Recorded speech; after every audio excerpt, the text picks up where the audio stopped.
Assalamualaikum warahmatullahi wabarakatuh. Ketemu lagi dengan channel kami, Si Firman. Nah, pada kesempatan kali ini saya mau menyampaikan hasil sosialisasi penyamaan persepsi pelaksanaan asimilasi di rumah yang saya ikuti kalau nggak salah hari Rabu kemarin ya. Nah, di situ karena banyak yang tidak sama di UPT yang lain, mungkin karena permennya belum dibaca sampai tuntas atau ada persepsi lain yang menghalangi dari melaksanakan sesuai dengan peraturan yang ada. Nah, di sini akan saya jelaskan, ini kurang lebih sama seperti yang disosialisasikan ya. Dan juga saya buatkan juga beberapa perhitungan yang saya ingat dan juga persepsi apa yang muncul di benak petugas di lapas atau rutan lain sehingga asimilasi di rumah ini tidak dilaksanakan. Ya, kita langsung aja ya. Oke, sekarang dasar hukum dulu. Dasar hukumnya adalah Peraturan Menteri Hukum dan Hak Asasi Manusia Nomor 32 Tahun 2022 ya. Kemudian itu direvisi ya, jadi Peraturan Permenkumham Nomor 24 Tahun 2021. Kemudian direvisi lagi jadi Permenkumham Nomor 43 Tahun 2021. Sampai di situ ya. Kemudian dasar hukum yang kedua adalah Keputusan Menteri Hukum dan Hak Asasi Manusia Nomor M.186.PK.05.09 tahun 2022 tanggal 14 Desember 2022. Isinya tentang penyesuaian jangka waktu pemberian asimilasi di rumah ya. Dari yang awalnya diakhiri Desember 2022 diperpanjang sampai akhir Juni 2023.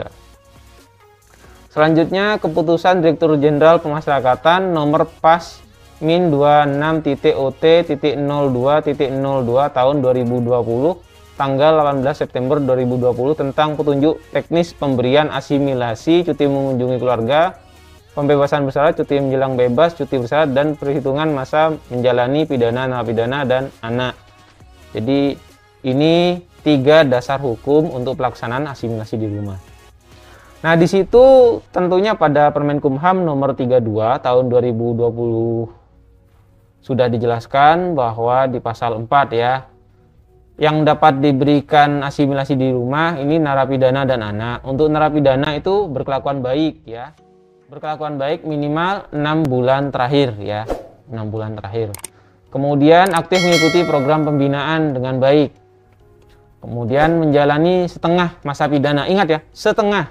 Nah, kemarin ada yang menanyakan saat sosialisasi, apakah tidak perlu menunggu SKPB-nya? Nah, dijelaskan di situ. Kalau PB ini kan minimal 2/3 masa pidana, sedangkan asimilasi di rumah adalah setengah dari masa pidana. Jadi setelah ada SK asimilasi di rumah, bisa langsung dilaksanakan asimilasi di rumah sesuai dengan setengah masa pidana. Kalau sudah terlewat, maka segera, seperti itu. Nah, prakteknya ternyata ada lapas atau rutan yang tetap menunggu SKCB atau PB-nya jadi dulu. Akhirnya WBP bukan bebas secara asimilasi di rumah, tapi bebasnya CB atau PB, seperti itu. Tapi tidak semua ya, ada sebagian yang melakukan seperti itu. Anak yang dapat diberikan asimilasi sebagaimana dimaksud dalam pasal 2 itu ya, syaratnya sama, berkelakuan baik, cuma dibuktikan itu ini tidak sedang menjalani hukuman disiplin dalam jangka waktu 3 bulan terakhir. Kalau dewasa 6 bulan, kalau yang anak-anak 3 bulan. Sudah saya jelaskan sebelumnya sebenarnya. Cuma ini mengulang ya. Aktif mengikuti program pembinaan dengan baik. Nah, pembinaan ya, apa itu sholat berjamaah atau ngaji ya, kalau yang Islam. Yang Kristen itu silahkan ke gereja ya tiap minggu. Telah menjalani masa pidana paling singkat 3 bulan. Nah, untuk anak yang minimal jalani 3 bulan. Nah, bagaimana jika sisa masa pidananya ya? Di sini udah jelaskan sisa masa pidananya kurang dari 6 bulan untuk narapidana. Maka setelah menjalani setengah masa pidana dan berkelakuan baik, bisa melaksanakan asimilasi di rumah. Tentunya harus nunggu SK-nya dulu ya. Kemudian Jika sisa masa pidana untuk anak itu kurang dari 3 bulan, maka ini ya, bisa menjalani setengah dari masa pidana dan berkelakuan baik. Namun pada prakteknya yang kami ketahui, untuk anak ini minimal harus jalani 3 bulan dulu. Misal vonisnya 5 bulan, tetap harus menjalani 3 bulan dulu. Nah, minimal 3 bulan dulu, baru bisa asimilasi di rumah. Namun kalau memang sudah anggap vonisnya 2 bulan ya, kemudian baru divonis bulan kedua, masih mengajukan asimilasi di rumah, sebaiknya dipertimbangkan jangan saja. Kenapa? Karena ketika mengajukan asimilasi di rumah, prosesnya panjang, masih perlu litmas dan lain-lain, masih sidang TPP, seperti itu. Jadi nggak akan kekejar kalau hanya ada sisa 1 bulan, itu sulit ya. Walaupun kadang ada selisih 1 atau 2 hari bebasnya. Kemudian di pasal 5 ya, ini dijelaskan untuk syarat administratifnya, yaitu petikan putusan pengadilan dan berita acara pelaksanaan atau BA 17. Bukti membayar lunas denda atau uang pengganti ya, dan uang pengganti. Kalau nggak ada, maka subsidiar pengganti denda dijalankan di rumah dalam pengawasan oleh Bapas. Nah, di situ pakai surat pernyataan tidak mampu membayar denda kepada kejaksaan ya. Laporan perkembangan pembinaan, salinan register F, salinan daftar perubahan, surat pernyataan dari narapidana. Ini surat pernyataan pastilah ya. Kalau mau mengajukan permintaan litmas, pasti ini di awal diminta ya. Kemudian surat keterangan dari instansi penegak hukum menyatakan tidak terlibat perkara lain, biasanya ke kejaksaan. Ini untuk mengecek MAP, apakah ada perkara lagi, seperti itu. Laporan penelitian kemasyarakatan. Nah, ini dibuat oleh PK Bapas ya. Nah, selanjutnya surat jaminan kesanggupan. Ini dari penjamin ya. Walaupun di sini dijelaskan pihak keluarga atau wali, lembaga sosial, instansi pemerintah, instansi swasta, yayasan atau pembimbing pemasyarakatan, di sini saya lebih menyarankan keluarga atau walinya ya. Kenapa? Karena banyak setelah di Bapas oke, begitu pengajuan ke Dirjen ternyata karena penjaminnya lembaga sosial, instansi pemerintah, instansi swasta, yayasan atau PK itu ditolak ya. Jadi sebaiknya pakai keluarga saja, cari aman ya. Karena waktunya cukup lama prosesnya itu. Narapidana atau anak tidak melakukan perbuatan melanggar hukum ya, jadi isinya itu ya di surat jaminan kesanggupan, membantu membimbing dan mengawasi narapidana atau anak. Kemudian untuk permohonan tidak terlibat perkara lain atau MAP ke kejaksaan itu, jika tidak mendapatkan balasan paling lama 12 hari kerja sejak tanggal dikirim, maka asimilasi tetap diberikan. Namun jika belum 12 hari kerja, ditunggu dulu ya. Walaupun 2/3-nya, walaupun setengah masa pidananya ternyata terlewat, tapi karena belum 12 hari ditunggu dulu ya. Laporan penelitian kemasyarakatan yang dimaksud pada ayat 1, jadi litmas itu ya, isinya harus asesmen resiko pengulangan tindak pidana. Nah, ini penting. Jika dari hasil asesmen ternyata menunjukkan resiko tinggi untuk pengulangan, nah ini dapat tidak diusulkan pemberian asimilasi. Jadi tidak dapat diusulkan. Jadi sebaiknya hanya untuk yang tidak akan mengulang perbuatan yang sama seperti itu ya. Kalau yang ada yang mau mengulang, misal pembunuhan, pembunuhan nggak bisa. Pencurian mau mengulang, sebaiknya dibatalkan saja. Di sini ada contoh anak-anak ternyata dari awal masuk kasus pil, asimilasi di rumah, ternyata mengulang lebih tinggi, kasusnya sabu. Itu anak-anak. Ya memang broken home sih. Ya, seperti itu. Kita lanjut ya.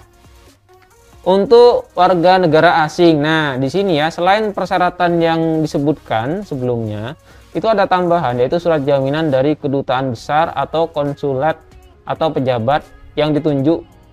Itu menyatakan tidak akan meninggalkan wilayah negara Republik Indonesia, kemudian mentaati persyaratan, kemudian tidak melakukan pelanggaran hukum, seperti itu.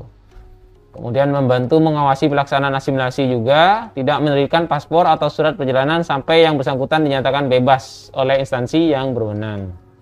Nah, untuk surat jaminan dari penjamin warga negara asing, isinya itu ada tambahan, yaitu yang bersangkutan tidak meninggalkan wilayah negara Republik Indonesia, kemudian mentaati persyaratan pelaksanaan asimilasi, tidak melakukan pelanggaran hukum, membantu mengawasi pelaksanaan asimilasi, seperti itu. Jadi ada perbedaan ya sedikit cuma. Selanjutnya juga perlu surat keterangan dari Direktur Jenderal Imigrasi ya. Nah, ini menyatakan bahwa yang bersangkutan dibebaskan dari kewajiban memiliki izin tinggal karena masih asimilasi di rumah. Kalau sudah selesai masa pidananya boleh mau keluar ya. Surat keterangan dari Sekretariat NCB Interpol Indonesia yang isinya tidak terdaftar dalam Red Notice ya, dan jaringan kejahatan transnasional terorganisasi lainnya. Nah, untuk surat keterangan yang tadi ya, yang huruf C dari Direktur Jenderal Imigrasi ini harus diajukan oleh Kepala Lapas ya atau LPKA melalui Direktur Jenderal, tembusannya itu ke Kepala Kantor Wilayah. Nah, pengecualian ya, ini di sini menjelaskan pengecualian bahwa asimilasi pada pasal 2 itu tadi yang dijelaskan di Permenkumham nomor 32 tahun 2020 tidak diberikan kepada narapidana yang melakukan tindak pidana narkotika, prekursor narkotika, dan psikotropika, nggak bisa ya. Terorisme, nggak bisa. Korupsi, kejahatan terhadap keamanan negara, kejahatan hak asasi manusia yang berat, kejahatan transnasional terorganisasi lainnya, itu nggak bisa. Nah, ini perlu ada catatan ya. Narapidana yang melakukan tindak pidana narkotika, prekursor narkotika, dan psikotropika yang dimaksud itu yang pidana penjaranya paling singkat 5 tahun. Jadi 5 tahun atau lebih nggak bisa mendapatkan asimilasi di rumah. Jadi yang kurang dari 5 tahun bisa ya. Nah, kemudian ada yang kemarin nanya bagaimana kalau yang illegal logging, illegal fishing ya, itu termasuk PP 99 atau termasuk yang dikecualikan dapat asimilasi di rumah jika pelaku utama. Bagaimana agar tidak mendapatkan pelaku utama? Maka ajukan bahwa bukan pelaku utama, minta surat keterangan. Kemudian selain tindak pidana yang dimaksud, ini asimilasi tidak diberikan kepada narapidana anak melakukan tindak pidana pembunuhan, ini tidak bisa ya. Pencurian dengan kekerasan, nah, ini pencopetan biasanya 365. Kesusilaan, ini untuk yang dewasa. Kemudian kesusilaan terhadap anak sebagai korban, mau anak sebagai pelaku atau dewasa sebagai pelaku, yang penting anak sebagai korban maka nggak bisa ya. Nah, catatan di sini selain pengecualian yang dimaksud pada ayat 3 yang tadi ya, asimilasi tidak diberikan kepada narapidana atau anak yang melakukan pengulangan suatu tindak pidana. Nah, serta tindak pidana yang dilakukan sebelumnya telah dijatuhi pidana dan telah memperoleh kekuatan hukum tetap. Nah, di sini perlu disimpulkan dulu yang dimaksud di situ. Jadi narapidana anak yang tidak mendapatkan asimilasi di rumah sebagai yang dimaksud tadi ya, itu isinya itu narapidana atau anak yang ada sisa pidana pencabutan PB, CMB atau CB. Kalau ada pencabutan berarti dia itu melakukan tindak pidana lagi ya. Kemudian yang mempunyai lebih dari satu putusan, jadi MAP langsung ya. Misal penipuan, ternyata penipuan korbannya 2 yang melapor. Nah, kemudian residivis. Nah, residivis di sini yang melakukan pengulangan ya, udah pengulangan yang sekian walaupun waktunya sudah lama ya, tetap termasuk. Nah, di sini ya dijelaskan lebih detail tentang residivis, melakukan pengulangan suatu tindakan pidana yang sama atau pidana yang berbeda dan tidak ada batas waktu. Jadi jika ada mungkin di referensi internet, residivis itu batasnya 5 tahun atau 10 tahun, 20 tahun. Di sini yang dianggap residivis tidak bisa mendapatkan asimilasi di rumah, tidak ada batasan waktu ya. Jadi siapapun yang sudah melakukan pengulangan suatu tindak pidana yang sama atau pidana yang berbeda ya, itu akan dianggap residivis dan tidak bisa mendapatkan asimilasi di rumah, seperti itu. Kemudian penyesuaian jangka waktu di diktum ke-1 berlaku bagi narapidana yang 2/3 masa pidananya ya, dan untuk anak yang setengah masa pidananya sampai dengan tanggal 30 Juni 2023. Jadi kalau lebih nggak bisa dapat, ya. Nah, untuk penyesuaian waktu ini ya, mulai tanggal 1 Januari 2023. Jadi dari Januari kemarin, jika memang ada mungkin sebelumnya kalau nggak salah ada yang komen, itu tidak berlaku. Ini berlaku ya, dari 1 Januari 2023 itu berlaku asimilasi di rumah. Dan berakhir sampai dengan masa kedaruratan terhadap penanggulangan COVID-19 ditetapkan pemerintah. Untuk sementara untuk tahun 2023 sampai 30 Juni 2023. Namun jika lebih awal dicabut adanya penanggulangan COVID-19 ini dicabut oleh pemerintah, maka berhenti sampai itu. Bagaimana kalau belum dicabut? Ada kemungkinan perpanjangan lagi di bulan Juni, ya, keputusan menterinya yang nanti diberlakukan Juli sampai Desember, begitu seterusnya. Nah, sekarang mekanisme penghitungan. Nah, di sini perlu perhitungan biar paham. Tadi kan ada dasar hukum tentang perhitungan di situ ya. Nah, berkelakuan baik ini gimana? Nah, contoh perhitungan 6 bulan berkelakuan baik untuk usulan asimilasi. Di sini contohnya, misalnya pidananya 2 tahun. Ditahan tanggal 3 bulan 2 2023. Perhitungan 6 bulan berkelakuan baik ini adalah tanggal ditahan. Tanggal 3 bulan 2 2022. Itu tambahkan 6 bulan, jadi tanggal 2 bulan 8 2022. Nah, di sini kok beda 3 jadi 2. Nah, ini karena menggunakan Telram ya perhitungannya. Ada jumlah bulan yang 30, ada yang 31, sehingga mengakibatkan ada perbedaan di tanggalnya. Nah, sedangkan 6 bulan yang dimaksud di sini adalah 30 hari. Ya, jadi perhitungannya bukan 31. Dalam hal masa penahanan terputus, pembantaran, ya, penangguhan, melarikan diri, penahanan kota, penahanan rumah, dan diputus bebas oleh pengadilan negeri, maka perhitungan penetapan berkelakuan baik dihitung sejak tanggal penahanan yang terakhir. Jadi pakai yang terakhir ya. Nah, ini contoh perhitungan 6 bulan berkelakuan baik untuk usulan asimilasi yang pidananya 2 tahun 10 bulan. Ditahannya dari tanggal 2 bulan 7 2022 sampai dengan tanggal 1 bulan 8 2022. Nah, ini dicek dengan Telram 30 hari ya. Kemudian ini bebas ya. Dibebaskan karena tidak ada cukup bukti mungkin. Kemudian tanggal 14 bulan 8 2022 ditahan lagi sampai tanggal 1 bulan 12 2022. Nah, jadi sudah ada buktinya. Atau pembantaran mungkin ini, saya kurang tahu juga, pembantaran karena sakit. Selanjutnya tanggal mulai menjalani pidananya itu adalah tanggal terakhir ditahan. Jadi pakai tanggal 14 bulan 8 2022. Dikurangi jumlah penahanan sebelumnya yaitu 30 hari yang sebelumnya. Nah, dari situ ketahuan jadi tanggal 15 bulan 7 2022. Nah, ini gunakan Telram ya. Nanti saya buatkan video khusus lah untuk mempelajari tentang Telramnya saja ya.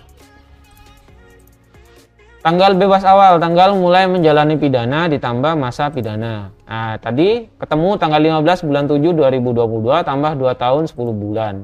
Dengan Telram ketemu tanggal 11 bulan 5 2025. Nah, untuk tanggal bebas akhir adalah dikurangi remisi. Karena remisinya 0, maka tetap sama ya, tanggal 11 bulan 5 2025. Nah, perhitungannya sekarang untuk 6 bulan berkelakuan baik. Tanggal penahanan terakhir tadi ya. Nah, tanggal 15 bulan 7 2022 tambah 6 bulan. Maka tanggal tadi tanggal 14 ya penahanan. Iya, dari tanggal 14 bulan 8 2022 dari tanggal penahanan terakhir ya. Bukan tanggal awal. Nah, jadi dari tanggal 14 bulan 8 2022 ditambah 6 bulan yaitu tanggal 10 bulan 2 2023. Ini juga menggunakan Telram ya. Nah, di sini catatan yang penting ya, dalam hal pemberian asimilasi di rumah melalui sistem informasi pemasyarakatan ya. Jadi SDP ternyata pada Permenkumham nomor 32 tahun 2020 tidak dapat dilakukan ya. Karena ada penahanan terputus atau pembantaran. Nah, ini bisa tetap mendapatkan asimilasi di rumah, tapi di situ perlu membuat SK asimilasi secara manual. Di sini kami pernah waktu itu kasusnya karena ini pembantaran, kasusnya pil ya, pembantaran, orangnya sakit, jadi saat ditahan pernah sakit sehingga terjadi pembantaran, ada selisih. Nah, jadi ada perbedaan dengan perhitungan di SDP. Akibatnya kami buat SK asimilasi di rumah secara manual. Nah, untuk contoh perhitungan berlakuan baik setengah dari sisa masa pidana. Nah, ini.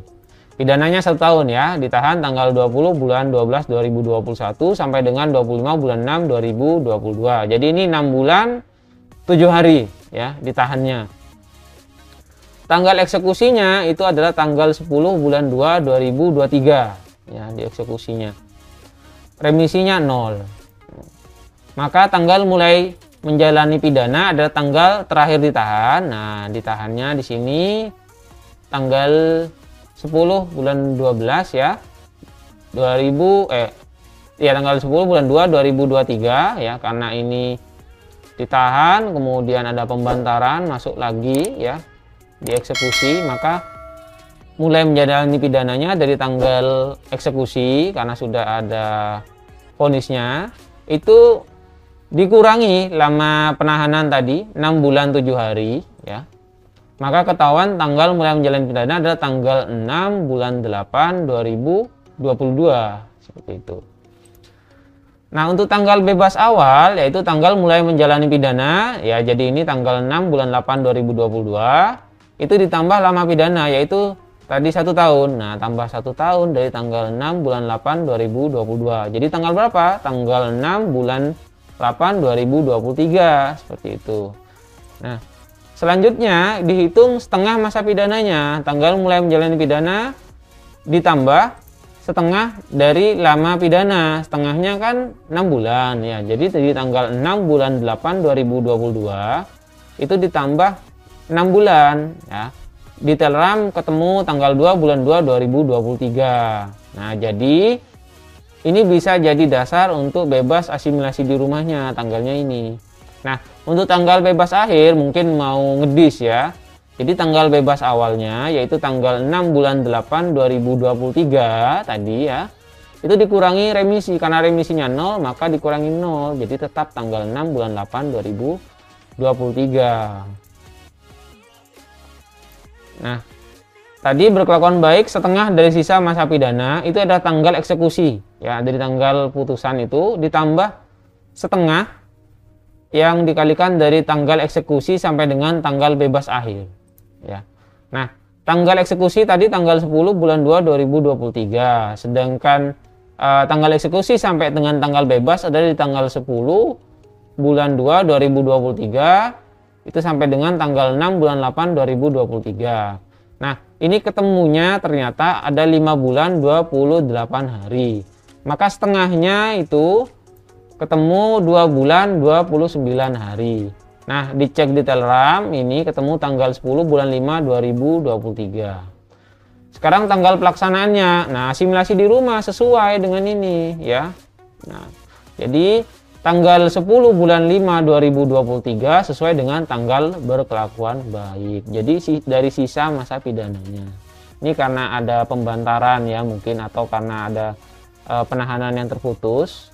Jadi berlaku seperti ini. Memang lebih sulit, tapi kalian bisa mempelajarinya kok. Karena ini saya rasa cukup jelas ya.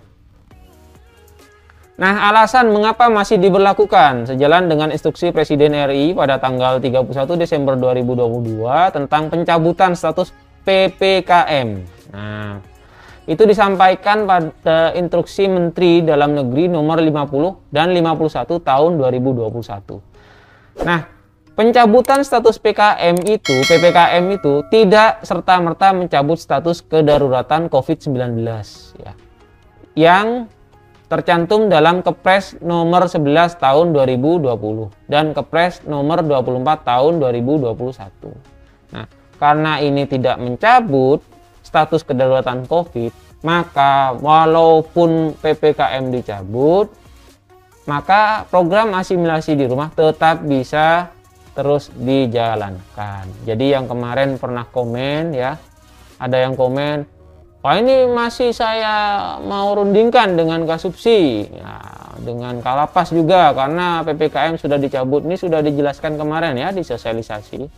Jadi biar paham lah gini, bahwa tidak ada hubungannya pencabutan status PPKM dengan pencabutan status darurat COVID-19 ya. Nah, ada juga yang nanya di komen video saya, apakah tidak bisa kalau sesuai dengan Undang-Undang Nomor 22 Tahun 2022. Nah, di situ dijelaskan kemarin, asimilasi di rumah tidak dapat menjalankan asas non-diskriminatif sesuai Undang-Undang Nomor 22 Tahun 2022 karena pelaksanaan asimilasi di rumah hanya berlaku atas dasar masa darurat COVID-19 ya. Nah, karena dasarnya ini, maka Undang-Undang Nomor 22 Tahun 2022 tidak bisa jadi dasar. Jadi untuk yang tipikor jelas tidak bisa ya, walaupun bertentangan dengan Permenkumham Nomor 32 Tahun 2020 yang sudah diperbarui jadi Permenkumham Nomor 43 Tahun 2021 ya. Ya mungkin itu saja ya dari saya tentang sosialisasi penyamaan persepsi pelaksanaan asimilasi di rumah. Nah, jika setelah kalian menonton video ini ada yang ingin ditanyakan, silakan tanyakan di kolom komentar di bawah ini ya. Dan jika kalian menyukai video ini, jangan lupa di like dan subscribe ya. Terima kasih. Wassalamualaikum warahmatullahi wabarakatuh.